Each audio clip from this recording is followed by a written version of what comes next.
नमस्कार दोस्तों, আমার চ্যানেলের তরফ থেকে সুধী দর্শকবৃন্দকে অসংখ্য ধন্যবাদ, প্রীতি এবং শুভেচ্ছা জানিয়ে শুরু করছি আজকের এই বিশেষ অনুষ্ঠান পর্ব।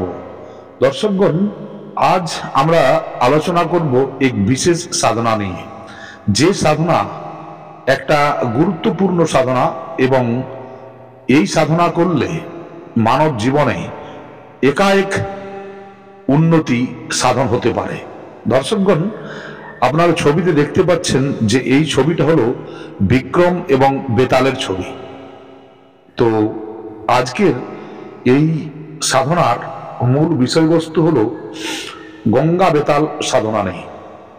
গঙ্গা বেতাল সাধনাটি একটি সাত্ত্বিক এবং সৌম্য সাধনা। এই সাধনাতে কোনো রকম কোনো তামসিক বস্তুর প্রয়োগ হয় না এবং এই সাধনা করলে বিভিন্ন ধরনের উন্নতি এবং বিভিন্ন ধরনের প্রভাব আপনার সাংসারিক জীবনে আপনি দেখতে পাবেন। দর্শকগণ, এই সাধনাটি একটি সরল সাধনা। এই সাধনার মধ্যে বিশেষ কোনো জটিলতা নেই। সর্বপ্রথম বলি যে এই সাধনাতে কি কি দরকার হয়। এই সাধনাতে দরকার হয় একটি জপের মালা, সেটি রুদ্রাক্ষ কিংবা স্ফটিকের হতে পারে, কিন্তু সেটি প্রাণ প্রতিষ্ঠিত এবং চৈতন্যযুক্ত হতে হবে। দুটি হলো যে 2 নম্বর হলো চিনার কাঠের গুটিকা। চিনার কাঠের 2টি গুটিকার দরকার হয় এবং এছাড়া অন্য কোনো জিনিসের দরকার হয় না। এবং এর মধ্যে গঙ্গা জল এবং গঙ্গা মৃত্তিকা, এই 2টি জিনিসের দরকার হয়। দর্শকগণ, এই সাধনা একটা কথা আমাদের মনে রাখতে হবে যে যে কোনো সাধনার কিছু বিশিষ্ট নিয়ম আছে। সেই রকম এই সাধনার একটা বিশিষ্ট নিয়ম হলো যে এই সাধনাটি দশমী তিথি থেকেই শুরু করা যাবে। যে কোনো শুক্লপক্ষের দশমী তিথি থেকে এই সাধনা শুরু করতে হবে, তাহলে এই সাধনা করা যাবে। দর্শকগণ, এই সাধনার জন্য আপনাকে একটি একান্ত স্থান নির্বাচন করতে হবে এবং যদি আপনি এই সাধনাটি গঙ্গা তীরে করতে পারেন সেটি আবার খুব ভালো হয়, কারণ গঙ্গা হলো পুণ্য নদী এবং এই পুণ্যতীর্থে বা পুণ্য নদীতে, নদীর কিনারাতে যদি আপনি সাধনা করেন সেটা কিন্তু সাফল্য লাভ খুব তাড়াতাড়ি হয়। কিন্তু অন্যত্র আপনি যদি এই সাধনাটি করতে চান তাহলে কিন্তু আপনাকে আপনার বাড়িতে একটা একান্ত স্থান আপনাকে নির্বাচন করতে হবে এবং নির্বাচন করার পর আপনাকে ওই জায়গায় সাধনা করতে হবে। কিভাবে করবেন এইভাবে বলি যে এই সাধনা করার নিয়ম কি। এই সাধনা করার নিয়ম কি যে এই সাধনাতে সর্বপ্রথম ওই নির্দিষ্ট দিনে আপনাকে রাত্রি 9টার সময় নদীতে গিয়ে স্নান করতে হবে। স্নান করার পর ওই নদী থেকে কিছুটা মাটি নিয়ে আসবেন। মাটি নিয়ে এসে ওই মাটিতে একটা পুতলার আকার দেবেন, অর্থাৎ একটা ছোট মূর্তির বানাবেন যার হাত, পা, চোখ, কান, নাক সবই থাকবে। এই ধরনের একটা পুতলা তৈরি করবেন এবং ওই পুতলার উপরে ফুল দিয়ে আপনি পূজা করবেন গঙ্গা বেতালের এবং গঙ্গা বেতালকে আহ্বান করবেন এবং ওই দিনই আপনি দুধ নির্মিত ক্ষীর, সাদা মিষ্টান্ন এনাকে ভোগ দেবেন। দর্শকগণ, এই গঙ্গা বেতাল একটা এমনই শক্তি যে শক্তিকে আহ্বান করা মাত্র আপনি একটা জিনিস অনুভব করতে পারবেন যে যখনই আপনি ওই গঙ্গা বেতালের যে পুতলাটা আপনি তৈরি করেছেন এবং সেটাকে যখন আপনি পূজা করছেন, তাকে সবকিছু দিয়ে পূজা করবেন, পঞ্চপূজার পূজা করবেন এবং তার পূর্বে, তার একদিন পূর্বে কিন্তু আপনি আপনার গণেশ, শিব, গুরু ইত্যাদির পূজা আপনি সেরে রাখবেন। আপনার কুলদেবী, কুলদেবতা এদের সবার পূজা সেরে রাখবেন। তারপরের দিন কিন্তু আপনাকে এই পূজাটি করতে হবে এবং এই পূজাটি করার সময় আপনাকে একটা ধ্যান রাখতে হবে যে যাতে করে কোনো রকম কোনো বিঘ্ন না আসে। এবং এই সাধনার মূল হলো একটা বিষয়বস্তু, যা হলো আপনাকে ওই রুমের মধ্যে যেখানে আপনি এই সাধনাটি করছেন ওই সাধনার স্থলে আপনার অন্য কোনো ব্যক্তির উপস্থিতি চলবে না। স্রেফ আপনি একাই ওই জায়গাতে থেকে আপনি এই সাধনা করবেন। এই সাধনা আপনাকে 21 দিনের সংকল্প নিয়ে করতে হবে। আমি অনেক ভিডিওতেই সংকল্প কেমন করে করতে হয় সেটা আমি বলেছি, এবং সেটা আপনারা ভালো করে দেখে নেবেন বা বুঝবেন। এটা আপনাকে 21 দিনের সাধনার সংকল্প নিলেও যদি আপনি অনুভব না পান, তাহলে কিন্তু এটার সংখ্যা আপনাকে কিছুদিন বাড়াতে হতে পারে। তো আপনারা এইভাবে সংকল্প নেবেন যে আপনি আপনার সর্বপ্রথম নাম, গোত্র ইত্যাদি বলে আপনি যে আমি এই লোক, আমার গোত্র এই, আমার বাবার নাম এই, আপনার জায়গা এই সব বলে আপনি ওই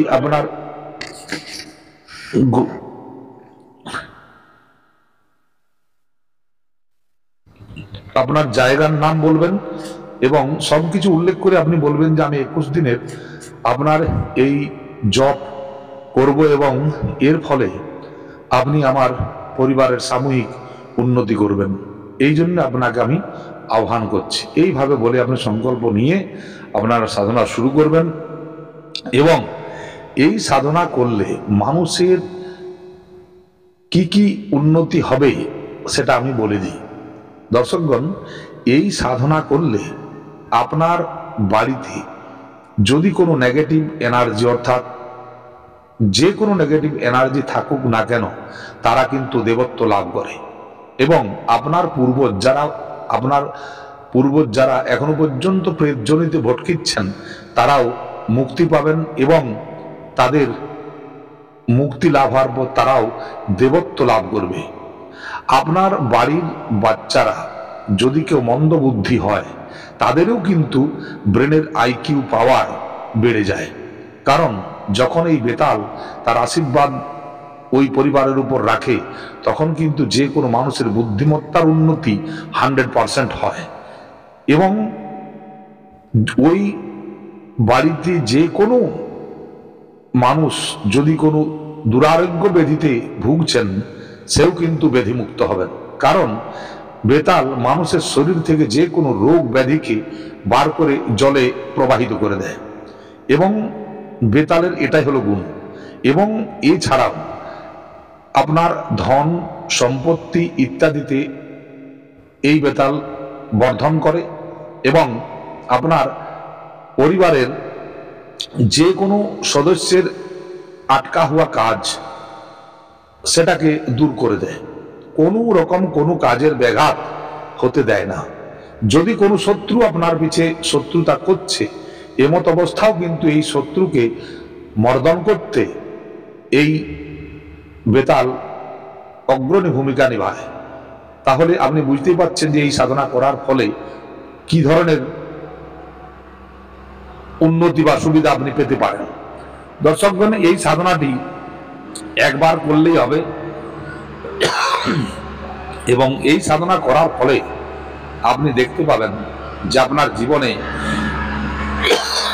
একাএক উন্নতির যোগ দেখা দেবে। এবং এই বেতাল আপনাকে বিভিন্ন দিক থেকে বিভিন্ন সময়ে সাহায্য করবে। শুধু যে এই সব জিনিসে নয়, আপনার প্রতিটি কাজে সাহায্য করতে পারবে। যদি কোনো আপনার বাড়ির কোনো স্ত্রীবর্গ সন্তান সম্ভব না হয়, তাহলেও কিন্তু এই বেতালের আশীর্বাদে তারা সন্তান সম্ভব হবেই। এবং যাদের বংশে কোনো রকম কোনো জন্মজাত প্রবলেম চলছে, সেই জন্মজাত প্রবলেমগুলোও কিন্তু দূর হয়ে যাবে। দর্শকগণ, আজ আমি যেভাবে বললাম, যদি আপনারা এই সাধনাটি এইভাবে করে নিতে পারেন, তাহলে কিন্তু এটা জেনে রাখবেন যে এই দুনিয়াতে এমন কোনো শক্তি নেই যে আপনার উন্নতিকে রুখে দাঁড়ায়। আপনার পথের সমস্ত কাটা এই বেতাল দূর করে দেবে। এর মধ্যে একটা এমনই শক্তি আছে যে শক্তির দ্বারা আপনার সমস্ত জীবনের সমস্ত যে প্রবলেম সেগুলো দূর হয়ে যাবে। তবে একটা কথা মনে রাখবেন, এই সাধনায় যে মন্ত্রটি জপ করতে হবে সেটি আমি বলে দিচ্ছি। এই সাধনায় যে মন্ত্রটি জপ করতে হবে সেটি হলো ওম গঙ্গা বেতালা নমো নমঃ। ওম গঙ্গা বেতালায় নমো নমঃ। এই মন্ত্র হলো এই গঙ্গা বেতালের জপ করার মন্ত্র। কিন্তু এই মন্ত্রটি আপনার গুরুর মুখ থেকে দীক্ষাগতভাবে নিয়ে তবে জপ করতে হবে, তাছাড়া এই সাধনা সম্ভব হবে না। আপনারা এই কথাটি ভালো করে মনে রাখবেন। আপনাদেরকে এই সাধনা করতে গেলে কিন্তু এই সাধনার কাজটি করতে হবে। আর যে চিনারের কাঠের গুটিকার কথা বললাম, জপ করতে করতে যদি সেটি ব্যাঘাত ঘটায়, সেই সময় সামান্য গঙ্গা জল ওই চিনারের কাঠিতে লাগিয়ে দিতে হবে গুটিকাতে, তাহলে কিন্তু সে আর কোনো ব্যাঘাত ঘটাবে না। এছাড়া এরপরে যেসব খুঁটিনাটি জানতে হবে তা সেগুলো আপনাকে আপনার গুরুর কাছ থেকে জানতে হবে, বা যার কাছ থেকে সাধনা নিচ্ছেন তার কাছ থেকে জানতে হবে। আপনারা এই সাধনাটি নির্বিবাদ করতে পারেন, কোনো অসুবিধা হবে না। যদি কারো এই সাধনা করার ইচ্ছা থাকে, এমন কোনো ব্যক্তি যে যার এই সাধনা করার ইচ্ছা থাকে, তাহলে কিন্তু আমার সাথে আপনি যোগাযোগ করতে পারেন। আমার ফোন নম্বর ডেসক্রিপশন বক্সে লাস্টে দেওয়া আছে, আপনারা ওখানেও দেখতে পারেন। তাছাড়া আমি স্ক্রিনেও দিয়ে দিচ্ছি, আপনারা দেখে আপনি কল করতে পারেন। এবং এই সাধনাটি খুবই কম সময়ের মধ্যে অনুভূতি লাভ হয়, এবং আপনি অনুভূতি পাবেন। এবং যখনই আপনি মন্ত্র জপ করবেন, আপনার চতুর্দিকে একটা প্রোটেকশন বলয় তৈরি হয়ে যায়, যাতে করে যে কোনো নেগেটিভ এনার্জি আপনাকে কিছুই করতে পারবে না। তবুও এই সাধনা করার পূর্বে আপনাকে আপনার দেহবন্ধন এবং স্থানবন্ধন করে নেওয়াটা খুবই দরকার। কারণ এই সব যখন আপনি বেতাল ইত্যাদির সাধনা করবেন, তখন যে কোনো নেগেটিভ এনার্জি আপনার দিকে অ্যাট্রাক্ট হবেই, এবং আপনাকে সেই সব শক্তির সমাধান বা সেই সব শক্তির সম্মুখীন আপনাকে হতে হবে। তবুও সেখানে কিন্তু কোনো ভয়ের জিনিস নেই, যেহেতু সেই যার সাধনা করছেন সেই বেতারই আপনাকে রক্ষা করবে। তো দর্শকগণ, এইভাবে আপনারা সাধনাটি করবেন, এবং করার পর আপনারা একটা কথা জেনে রাখবেন যে এই সাধনা করলে জীবনে একাএক উন্নতি সাধন হবে, এতে কোনো দ্বিধা বা এতে কোনো সংশয় নেই। আপনারা এই সাধনাটি বেফিক্র হয়ে করতে পারেন। তবে একটা কথাই আমি আগেও বলেছি, এখনো বলেছি, দীক্ষা নিয়ে চৈতন্যযুক্ত জিনিস নিয়েই সাধনা করবেন, তাছাড়া সাধনা হবে না। আর যদি সাধনা করতে করতে আপনার হাত থেকে মালা পড়ে যায় বা খণ্ডন হয়ে যায়, তো এই সাধনা আর দুবারা হবেও না। এই সাধনা ওয়ান চান্স ওয়ান টাইম, বাকি এই সাধনা করা যায় না, বা এই সাধনা সাধিত হবেও না। তবে এই সাধনা করার পূর্বে সমস্ত কিছু জিনিস জেনে, সমস্ত জ্ঞান প্রাপ্ত হয়ে তারপরে সাধনা করবেন, তাছাড়া করবেন না। বিভিন্ন ধরনের অসুবিধাও আসতে পারে। তো আপনার গুরু